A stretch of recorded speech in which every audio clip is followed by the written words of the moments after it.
Let's begin with North Dakota. Senator Kevin Cramer, it's great to see you, Senator. Thanks for coming back Good to on. see you.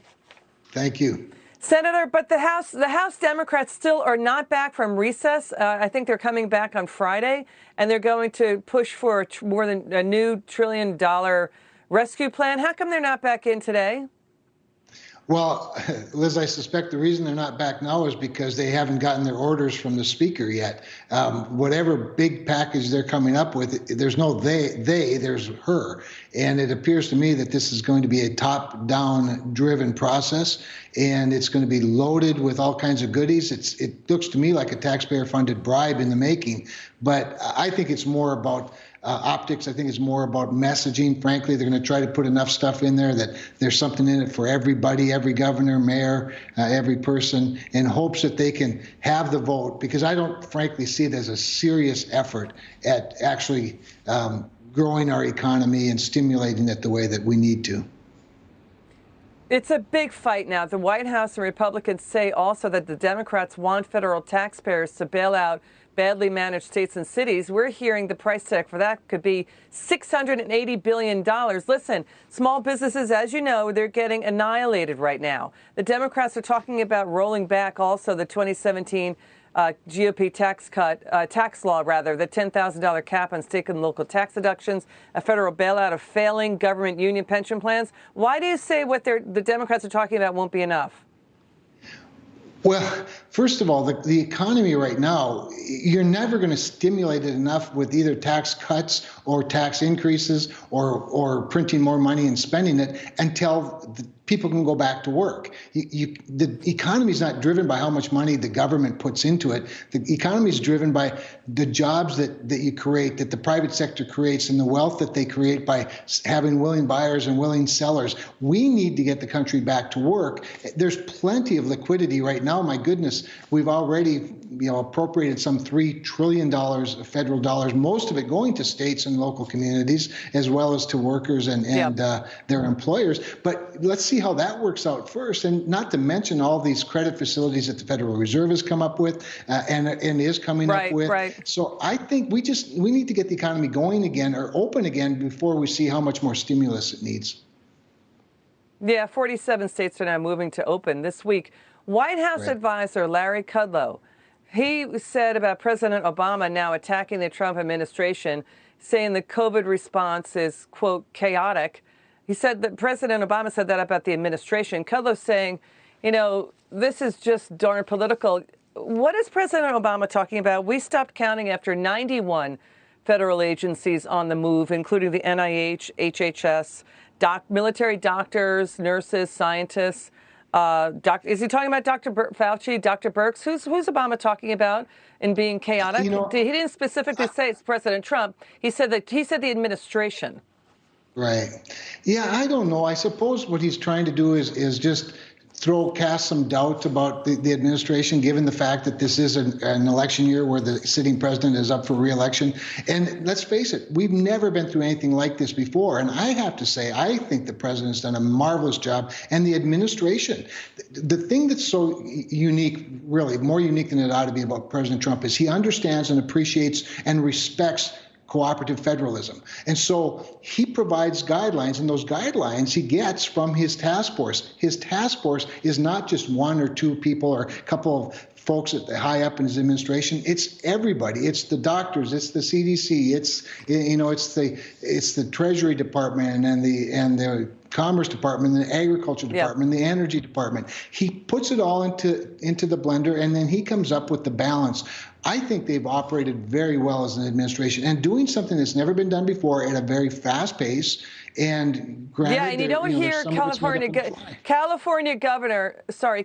Governor Gavin Newsom, also Governor Andrew Cuomo of New York State, say, listen, the administration has been responsive to us. Yeah.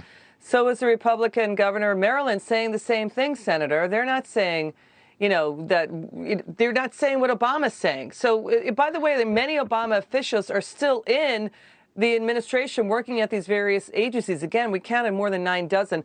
I want to get your take on the fight over reopening. Now we've got this 77-year-old Michigan barber, Carl Menke, talking to Fox and Friends yesterday. He stayed open. He kept his barbershop open in defiance of Michigan Governor Gretchen Whitmer's extended shutdown order. I want you to take a listen to this. Just absolutely brought me to my knees. I just couldn't do that. I'm a small business owner. She has no concept at all the damage that she's doing to our state. You know, it's and to families. So this is what's happening. You heard that, Senator, right? You heard what he said. Yeah, What's your take? Yeah. So my take is that this is what happens when people get full of themselves. So, you know, cooperative federalism works well when you have a president that appreciates the role that 50 different governors play. Now, each of those governors, you know, behaves differently because they have a different situation. There are a few, and certainly the governor of Michigan is one of them, that has overplayed their hand, seems to be so full of themselves and full of their own power that they actually think that there's a law that and a constitution that allows them to dictate these things to private citizens.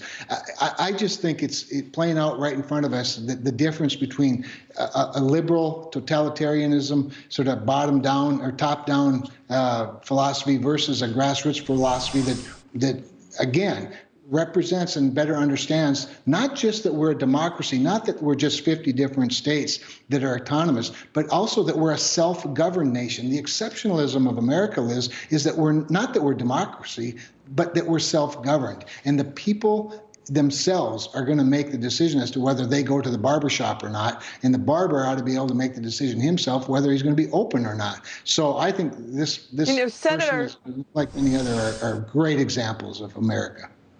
I hear what you're saying. He received a cease and desist order Friday, delivered by state police after he reopened on Monday. Again, Governor Whitmer has extended closure of non-essential businesses to May 28th. You know, meanwhile, states are releasing from prison. Now we're tracking thousands of inmates in close to a majority of the states due to COVID-19. Government investigations of foodborne illnesses, food recalls have plummeted to their lowest levels in years. The U.S. And the FDA, the USDA also, they're postponing in-person inspections. This is dangerous about what's happening with the food factories. You know, they used to have 900 inspections by the government a month. Now it's plummeted to just 9 or 8. Your reaction to that?